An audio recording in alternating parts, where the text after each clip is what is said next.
ನಮ್ಮಪ್ಪ ಅಮ್ಮ ನನಗೆ ಕವಿತಾ ಅಂತ ಹೆಸರಿಡದೆ ಎಡವಟ್ಟು ಅಂತ ಹೆಸರಿಡಬೇಕಾಗಿತ್ತು ಅನ್ಸುತ್ತೆ. ಹಲೋ ಗಾಯ್ಸ್, ನಮಸ್ತೆ. ಐ ಹೋಪ್ ಎಲ್ಲರೂ ಚೆನ್ನಾಗಿದ್ದೀರಾ ಅಂತ. ಸೊ ಬೆಳಗ್ಗೆ ಎದ್ದು ಅಂತ ಯಾವ ಬಾಯಲ್ಲಿ ಹೇಳಿ ಎದ್ದಿದ್ದೆ 10:30. ಹೊರ್ಗಡೆ ಬಂದು ನೋಡಿದ್ರೆ ಸೂರ್ಯ ಲಾಗಿನ್ ಆಗಿ ತುಂಬ ಹೊತ್ತಾದಂಗಿತ್ತು. ಆಲ್ರೆಡಿ ಒಂದು ಟೀ ಬ್ರೇಕು ಮುಗ್ದಂಗಿತ್ತು. ನಾನು ಟೀ ಮಾಡ್ಕೊಳ್ಳೋಣ ಅಂತ ನೋಡಿದ್ರೆ ರೂಮಲ್ಲಿ ಹಾಲೇ ಇರಲಿಲ್ಲ. ಆಯ್ತು.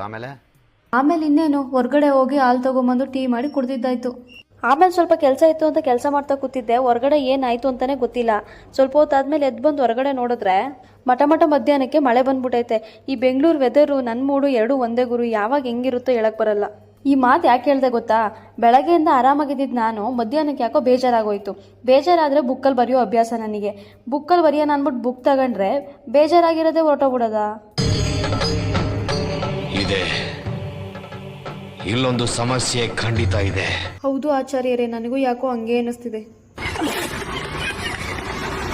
ಸಂಜೆ ಆಗಿತ್ತು, ಯಾಕೋ ಪವರ್ ಬ್ಯಾಂಕ್ ವರ್ಕ್ ಆಗ್ತಿರ್ಲಿಲ್ಲ. ಒಂದು ಇನ್ವೆಸ್ಟಿಗೇಷನ್ ಮಾಡೋಣ ಅಂತ ಹೇಳಿ ಓಪನ್ ಮಾಡಿ ನೋಡಿದ್ರೆ ವೈರೇ ಕಟ್ ಆಗಿತ್ತು. ಕೊನೆಗೆ ಇದು ಒಂದು ರಿಪೇರಿ ಬೇರೆ ಮಾಡಿಸಿದ್ದಾಯ್ತು.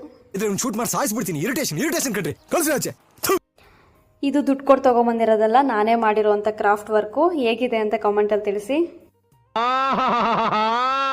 ಇದೊಂದೇ ಕಡ್ಲ ಈ ಕಾಗದಕ್ಕೆ ಒಳ್ಳೆ ವಿಷಯ ಅಂತ ನೀನ್ ಹೇಳಿದ್ದು. ಐ ಹೋಪ್ ಗಾಯ್ಸ್ ನಿಮ್ಗೆ ಈ ವಿಡಿಯೋ ಇಷ್ಟ ಆಗಿರುತ್ತೆ ಅಂತ. ಇಷ್ಟ ಆಗಿದ್ರೆ ಇರ್ಲಿ ಅಂತ ಒಂದು ಸಬ್ಸ್ಕ್ರೈಬ್ ಮಾಡ್ಕೊಳ್ಳಿ. ನೆಕ್ಸ್ಟ್ ವಿಡಿಯೋದಲ್ಲಿ ಮತ್ತೆ ಸಿಗೋಣ, ಮತ್ತೆ ಭೇಟಿಯಾಗೋಣ.